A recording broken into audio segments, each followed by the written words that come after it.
Всем привет! Это как сделать легкий слайм за несколько минут. Добавляется любой клей и в емкость.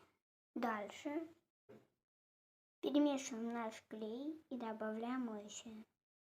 У меня это вот такое моющее. Добавляем 1 каплю. Я добавляю обычную соду. Я добавила вот это вот столько.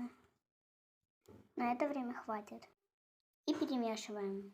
Вот так вот должно получиться. Добавляем еще соду. Добавляем вот столько соды второй раз. Но не обязательно добавлять столько клея, сколько я.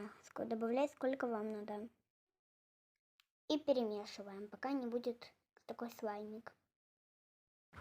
И получается вот такой вот красивый слайм.